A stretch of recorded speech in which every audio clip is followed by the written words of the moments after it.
Kia ora, welcome to this instalment of the VUWSA 2022 Candidates Forum. My name is Neva and I am with Salient. I'll be hosting today's session and we're here with Katherine, who is running for the role of Engagement Vice President. Hi Katherine, how are you doing? Hi, I'm good thanks. How are you? I'm doing pretty well, thank you. That's good.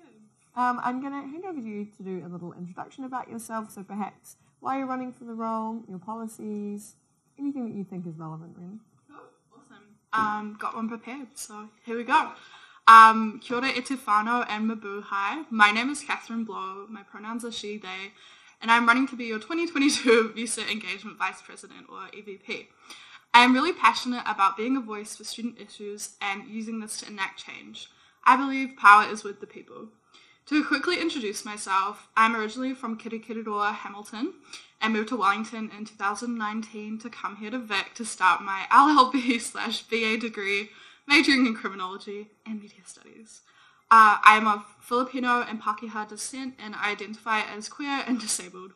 In Kirikiriroa, I volunteered with Waikato Queer Youth, Shama Hamilton Ethnic Women's Association, and the Waikato Filipino Association. I love coconut mockers, dogs, and plants. I am currently honoured and have enjoyed being your VUWSA campaigns officer this year, where I'm really proud of what I have achieved and we as a collective have achieved. I want to continue to work on projects I've been working on this year, as well as bring new ideas to the table.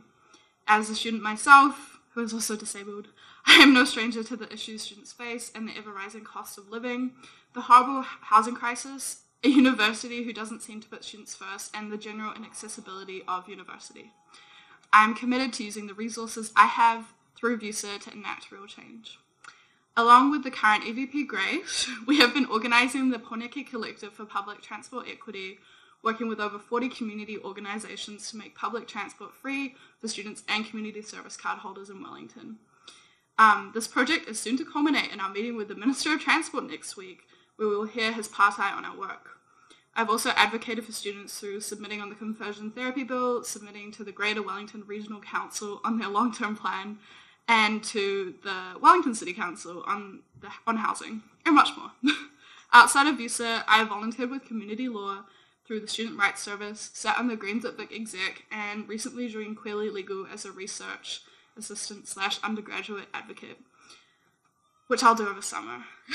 Basically, I love advocacy. Cool, so now for the fun stuff, my policies. My first policy is accessibility. Engaging with VUWSA, such as through events, our advocacy work, or understanding the complicated structures of the university presents many barriers. As your EVP, I'll make sure events are accessible and cater for everyone. Make sure VUWSA's comms are in accessible language as well. Secondly, we have uplifting voices. We have an amazing and diverse student body here at Te Heranga Waka. As an ally, I want to uplift and tautoko these voices and utilise the collective power and lived experience we have as students. This looks like collaborating and engaging with our student community, holding space for students so that VUWSA can work together with students on issues that we face, and upholding the principles of te tiriti in my work. Lastly, we have student experience. As we know, there are many structural issues that affect our student community. Like my peers, I have experienced inadequate mental health services, overpriced and substandard mouldy rentals, and having to work part-time along studying to get food on the table, causing burnout. In order to change these, we have to engage with central government or local council. So as EVP, I am committed to advocating for students to make the student experience better through these channels. I'll be expanding on these policies on my Facebook page, but in the meantime, on September 27th, vote Katherine Blow for EVP 2022. Kia ora. Thank you very much, Katherine. That was a great introduction to kick us off. I'm now going to give you a range of questions. These have come from the student body, and some of them are specific to your role, while others are ones that we're asking all the candidates today. In your opinion, what is the biggest barrier preventing students from engaging with VUWSA? Great question. Well, to be honest, speaking from experience, when I was a first year, I was like, all I know that VUWSA does is like a week and like natural products and like advocacy. So I think it's like a knowledge issue, but obviously the question is like, how does VUWSA engage with students to get them to engage with us? How do you do it? Do you have any ideas? Yeah, I guess like making sure that everything's accessible and that events we do are like good for, like accessible for everyone and that cater to everyone. And like, yeah, just make sure that it's things that students would actually want to do, basically. How will you ensure that those who do not have a seat at the table are heard? Can you talk about making sure you have things that students are actually interested in? Mm-hmm. What do you plan on doing to ensure that those voices come through? I think, like, for example, with submissions, that looks like working with rep groups on submissions. So, like, collaborating and, like, engaging with them properly and engaging with the general student body through any means. Like, it can be a bit tricky, but, like, surveys or, like, AMAs, that kind of format seem to be pretty accessible. But, yeah, rep groups are a great avenue to engage with. You mentioned in your campaign blurb about training and upskilling. What specific type of training and upskilling do you think students need right now? I think one that I have found useful in Word is like how to submit on bills and like how to submit to council, because like obviously it's annoying, but that's the only way that kind of you can get anything done by those kind of means. So that process is really complicated and weird. So basically learning how to navigate that I think would be really useful to students. And just finally on your specific questions related to this role, can you talk to us maybe a little bit about some of the projects that you've been working on this year and how you plan on continuing them if you're successful in your role? Yeah. So, yeah, like I mentioned, Grace and I have been working on the Poneke Collective for Public Transport Equity. Quite a mouthful.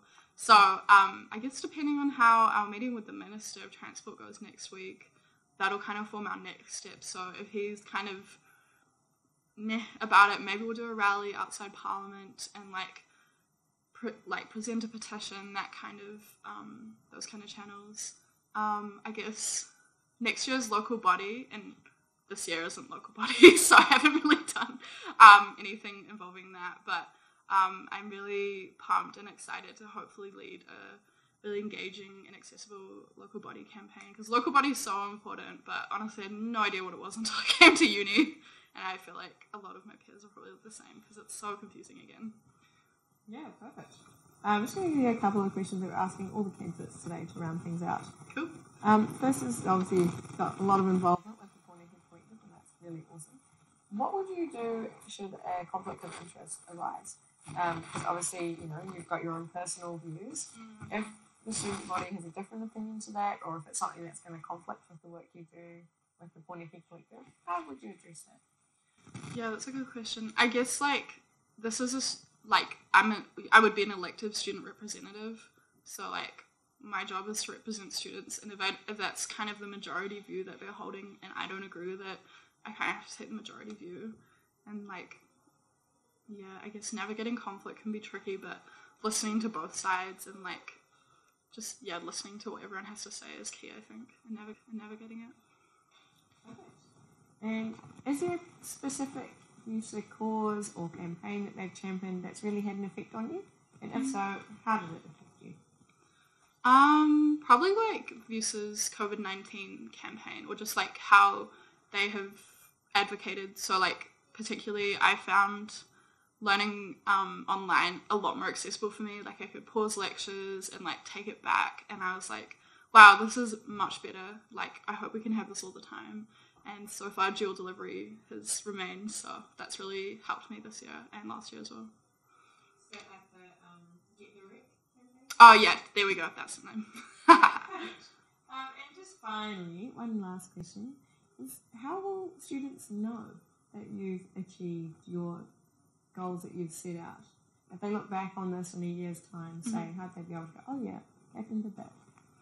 I guess work reports, half-year reports, AGMs, SGMs, those kind of things are how VUWSA formally interact with the student body. Yeah, otherwise, my personal social media, I tend to be oh yeah, we did this, so yeah. Perfect. Is there any last message you'd like to send out to the student body today? I know shit's hard, but hopefully we can get some shit done to make it less hard. Kia ora. Perfect. Thank you so much.